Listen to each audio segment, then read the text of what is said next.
Hi, everyone. Welcome back to Conversations with Therapists. Today, I'm joined by Winn Rietema of Karameon Counseling Services. Winn, thank you for being here. My pleasure.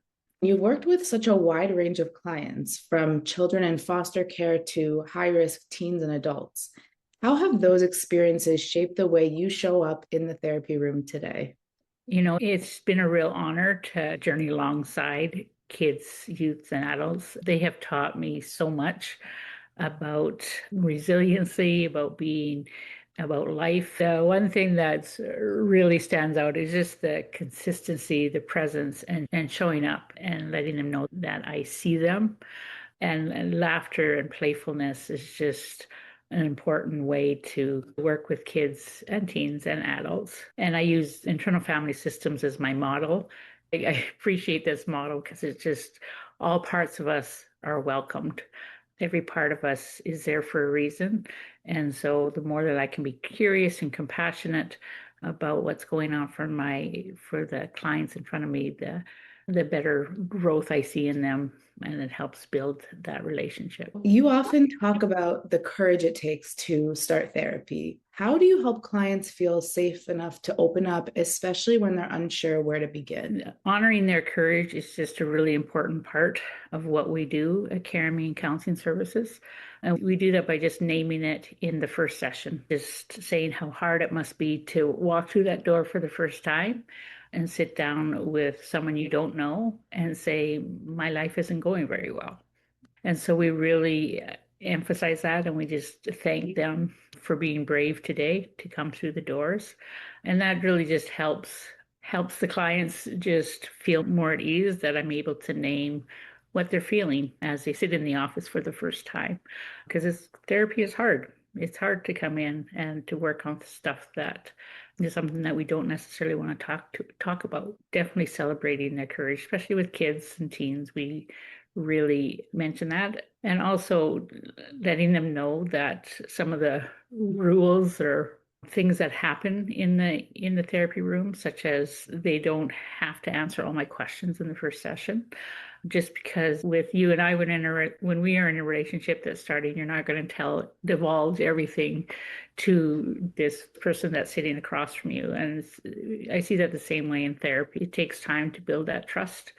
Some clients are more eager and ready to jump in, but also really wanting to honor the client sitting in front of me and recognizing how scared they must be being here to see me. So Yeah, and something that you said that kind of stood out to me was when you're acknowledging a new patient who might be a little bit hesitant, unsure, not feeling the most comfortable, you actually thank them for coming in, which is not the first thing, at least I would think of when you look at a client to a therapist dynamic. Usually you're thinking the therapist for their time and their patience. And I'm sure your clients are very thankful. But when you thank the client, you're also acknowledging the big steps and the courage for them to be there. So that's something that I noticed that sounds really special about how you treat your patients and the kind of atmosphere you create for them. the other thing that we also do is because we do a lot of different things, expressive arts, that could include art, storytelling, poetry, music, sandtray, EMDR, all of these different modalities that we use. But everything we do is by invitation. So they will never be forced to do something they don't want to do. We're really client focused. That just also speaks to the relationship as well. I wouldn't force anybody to do something they don't want to do. And so just really honoring where the client is at that particular time. Going off of all the modalities you were just saying, not everyone has the words to express what they're feeling. Like some clients might be able to be fine in talk therapy, traditional CBT, things like that. But how do approaches like sandtray, expressive arts, and EMDR help clients actually process the things that they can't say out loud? As our understanding of the brain continues to grow, we are learning that not all experiences can be accessed through words alone. And for children in particular, play is their primary language. And while they may not be able to articulate their thoughts and feelings verbally, they can communicate that clearly through play, through art, through storytelling, through music.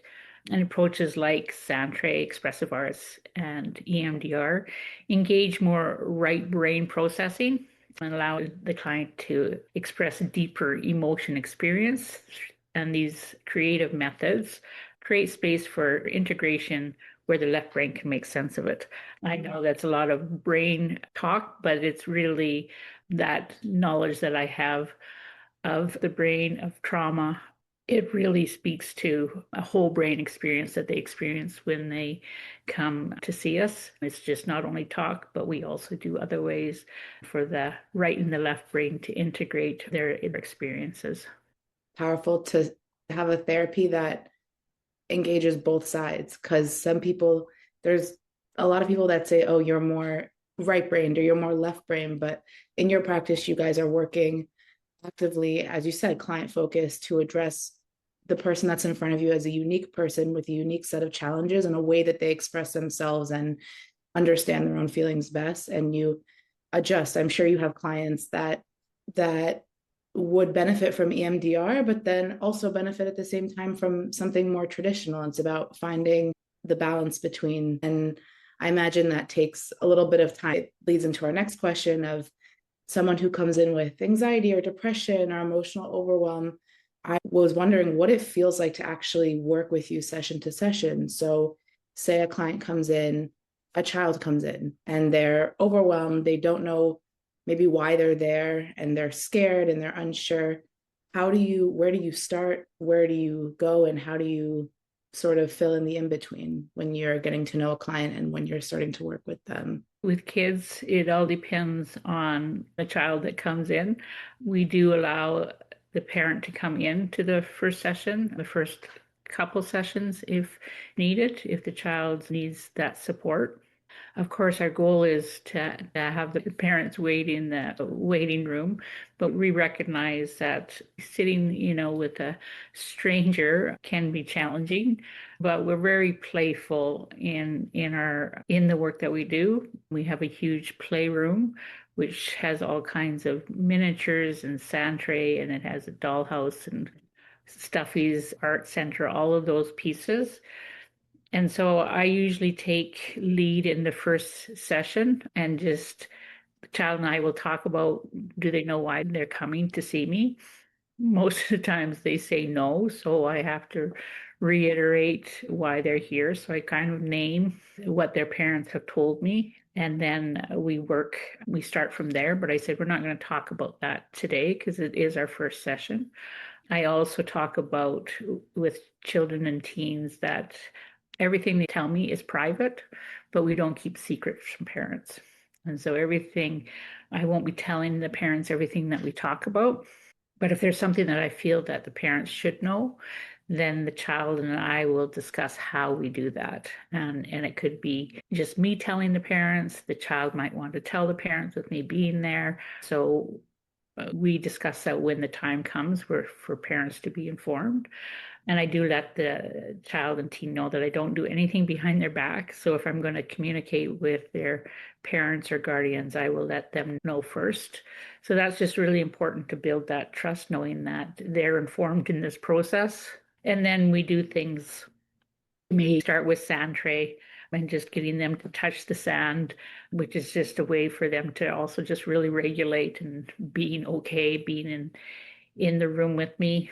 I may ask them to put their family in the sand tray. With most of them find that kind of fun to do because I have all kinds of different animals and Disney characters. So that's just a fun way for me to get to know their family, as well as to help the child just to feel comfortable being with me. Or we might paint a puzzle, and then each puzzle piece says, tell me something about you. It could be your favorite color, your favorite food, your friends, your favorite subject in school, just as a way for me to get to know the child without feeling pressured.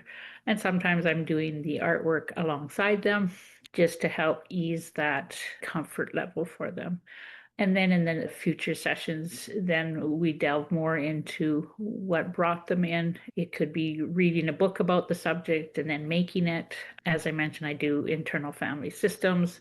And so that's a lot of parts work. So if there's a part of them that is struggling with anxiety, we might make that anxiety part. And then we talk about the part of them that is brave. And then we have conversation. What does the brave part want to say to the anxiety? We might then move it into a story. So telling stories about the anxiety and the brave part. There's just so many creative ways in which we can help kids that are struggling without them really knowing that we're talking about the what brought them in, because we're doing it in such a playful and creative way. You first and foremost are creating the trust with the child. That's the most important thing. That's how any healing really is possible, but especially with a child who might not really know why they're there or might be struggling in a lot of ways and not have a safe space otherwise to really open up emotionally. And I think it's just really powerful that there are so many ways to understand someone's inner world and inner processes other than conversing, like things that I might not even think of, sand therapy, but there are all these things that, and within internal family systems, there's so many creative ways to understand how your clients, how these kids are understanding the world around them, and thus begin to hopefully help and guide them on their journey and working through whatever it is that brought them into your practice. To wrap up, if someone is watching this and wondering whether therapy with you is the right fit, what would you want them to know before they reach out? Yeah, so we offer a free 15-minute consultation just for them to have an opportunity to ask any questions of me. I may ask a little bit about what's going on for them, and that helps me to discern whether I might be a good fit for them or not. And I recognize I may not be the good fit for everybody. And so I approach that with honesty. And so if they don't think I'm a good fit, I'm okay with that. I'm happy to provide a referral when needed, but just recognizing I'm only one person. I have two other therapists that work with me, but just recognizing that there are lots of therapists, lots of different models, but I do offer that 15-minute consultation for them. And I guess above all, we welcome people just as they are. Your fears, your uncertainties, your ambivalence, all of that are welcomed. And it's just a privilege and an honor for us to walk alongside people. Thank you so much, Winn, for being here today and helping our viewers get a better sense of Karameon counseling services. I learned a lot, and I'm really excited for whoever is watching this and feels like they would benefit from booking even a 15-minute consultation to reach out. Thank you. Thank you.